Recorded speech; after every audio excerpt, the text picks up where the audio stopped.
Mr. Evil Overlord. Never in a million. Stop. I mean, The reason Minion says this is because he represents Megamind's moral compass, and the narrative he deeply believes in is that good defeats evil. That's what he always heard. Megamind internalized his identity of villain and has never explored other possible identities due to social expectation. In real life, this is called identity foreclosure, and it happens when an individual attaches their identity to something they're not and then believes their outcomes are limited to that identity. Let me tell you right now, there are no fixed rules, and we cannot embody just one identity. As humans, we're complex and multifaceted, so it's important to not adopt fixed mindsets about it. and what's this? Oh, that, sir, is called a window. Man, he never had All a the window. kids are... The fact he never had a window with a view kind of hints at the lack of vision and awareness of other possibilities for his life. It can be a form of learned helplessness, which is when a person feels unable to change their situation. But it also symbolizes his breaking free from the constraints that have defined his life. This goes back into the younger versus older sibling dynamic. Megamind lived according to Metroman's rules for so long, and now he can finally explore his own identity. My parents could see me now. Sir, I'm sure they're smiling down from evil heaven. What is hell then? Mr. Goody Two-Shoes is out of the way. I can have everything I want. Of course, destroying artwork, because why not? Guys, that's dangerous. Megamind is now showcasing what is called immature leadership, when one focuses more on personal power and enjoyment rather than the responsibilities associated with leadership. And I mean, I don't blame him. The man never had a window. Give him a break, right? I think he's also starting to experience an identity crisis of sorts, but this period of chaos is needed for his healing journey. Him writing his name everywhere, him indulging in self-serving behaviors, they're all part of his identity exploration, and even if it doesn't look like that, he's not the bad guy. He now just has the freedom to explore himself. And we can see this in real life as well. Many times people hurt us not out of malice, but due to a lack of understanding or awareness of who they are. The key is to allow people to make mistakes, yes, but be very careful about how they respond to said mistakes. Whether they choose to learn from them or remain stagnant, that is going to tell you everything that you need to know. Wow. This is a disaster. No, you can't. It's like Ariel's collection in here. Always thirsty, never satisfied.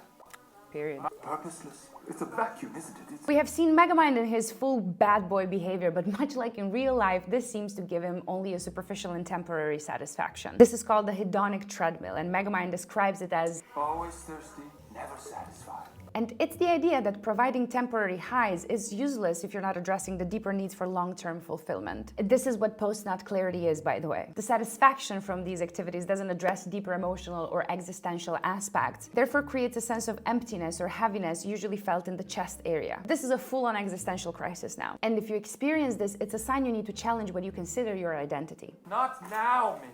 Minion is supposed to represent Megamind's moral compass, and what we see here is that his sense of morality hasn't yet caught up with his evolving sense of self. Megamind's crisis indicates a period of moral development. He is beginning to listen more to his feelings, which is a necessary step to forming a new, more authentic moral compass. It's too easy now. Why do I feel so unhappy? What if tomorrow we could go kidnap Roxanne Ritchie? Minion's attempts to cheer him up with Roxanne's kidnapping reflects the process of trying to find comfort in familiar yet outdated moral and behavioral patterns. That's why Megamind gets happy and excited for a moment. It's an automatic response to the comfort zone. And this is a very important moment for his self-development journey. He allows for his automatic response to lead, yes, but instead of acting on it, he then corrects it after realizing the action doesn't bring the same satisfaction. This is what growing looks like.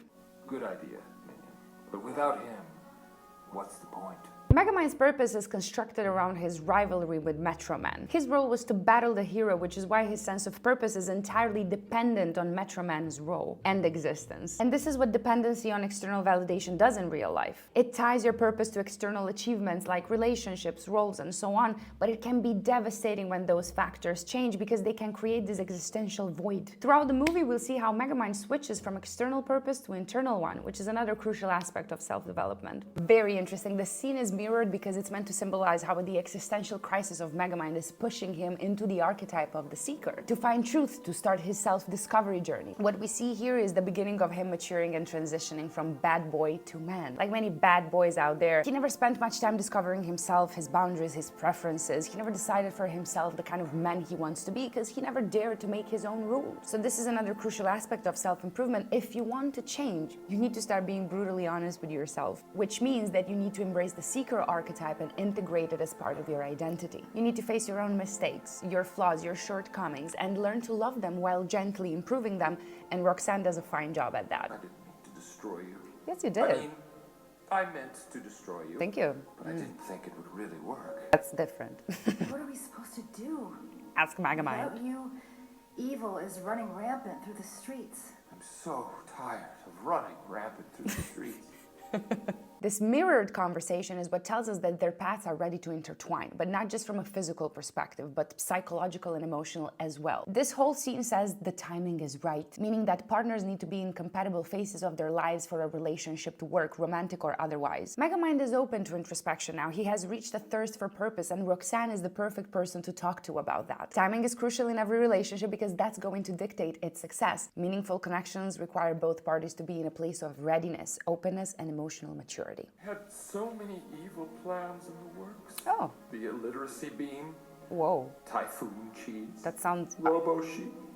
Why? Laws we will now never have. Somehow it's better, I think, you know? So it's good that we have this time now. You know, before I destroy the place. Oh, him wanting to destroy the place is yet again a regression to his old ways, and he does that because realistically he hasn't yet developed new ways of coping with emotional distress. And this is what happens in real life very often. Even when old habits are destructive, they can provide a peculiar sense of comfort because we know them, because they're predictable, and predictable means safe. That's the comfort zone in a nutshell. That's why it's important to not think of your moments of regression as failure. They're rather part of the development process. They tell you where you need some more work. What makes it feel like a failure is you judging yourself and the very unrealistic expectations to change overnight. Development is gradual, requires skills, patience, a lot of grit, and continuous maintenance. You're never done. You just develop more and more healthy mechanisms that will inevitably become habits the more you use them. Hello?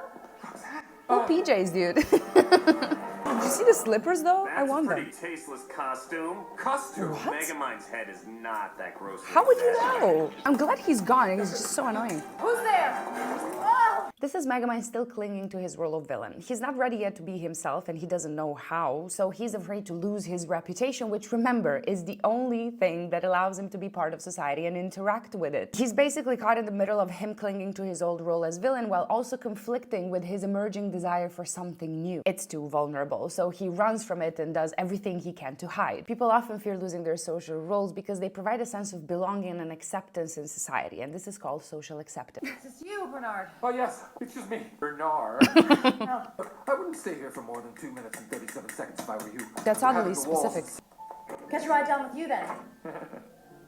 Okay. The way she got in at the last minute makes me again think about timing. This is such a unique moment for him. Not only he's in the middle of an identity crisis, which makes him more vulnerable to influence, but for the first time in his life, he can be in the presence of another person without the pressure of his villain persona. He can actually experience being someone else, which is a privilege not many of us have, by the way. In real life, this would translate to the desire that many people feel for a fresh start, for a place where people don't know them, and taking on a new identity seems easier. Cute. Thinking he was gonna do one of his last-minute escapes. He was really good at those. Didn't know you had Feelings. Because he's free of the villain mask, this allows people to be vulnerable around him as well, and that in turn makes him vulnerable. In fact, this is the first time we see Megamind vulnerable with anyone except Minion, and Roxanne, being the seeker archetype, is inevitably drawn to the honesty he's displaying. Now there's no one left to challenge Megamind. That statue, though. As long as there's evil, good will rise up against it. Exactly. As long as there's evil, good will rise against it. But since there's no real evil, we find ourselves in a conundrum until we realize, well, it's not time for that yet, so sorry. I believe someone is gonna stand up to Megamind. Someone will. Heroes aren't born, they're made. Replace hero with purpose here. Heroes can be made. That's it. This is Megamind finally finding the solution to his crisis, or at least that's what he thinks. This is a tricky part of self-development, and it's when we get something right, yes, but we're applying it to the wrong context. He's right that he can create his own purpose, but he frames it through the villain filter, submitting yet again to the way society sees him. He didn't yet understand he's also supposed to build his own image of himself, which, by the way, is often the building block of confidence. I mean, Roxanne says it, heroes are made, but the concept of being a hero is so far away from him that the thought he could be one would never cross his mind. All you need are the right ingredients. Bravery, strength, determination. Imperative! And a smidgen of DNA. Okay. Oh, with that, anyone can be a hero. Notice the qualities Roxanne is listing. They're all qualities he already possesses, but he thinks of biology. This reflects that deep down he still believes that the qualities listed by Roxanne are important, okay, but they're not enough. He is not enough. He says it himself. Anyone can be a hero. But never considers himself as anyone. His focus on DNA represents a fixed mindset where roles and traits are static and can't significantly change. Roxanne's focus on qualities embodies a growth mindset specific to the seeker archetype, suggesting that with effort and the right choices, anyone can become who they want to be. But be careful, only one of these mindsets will help you find happiness. This seems again a nudge to the debate of nature versus nurture. Which traits and abilities are innate and which can be developed through effort? Bernard.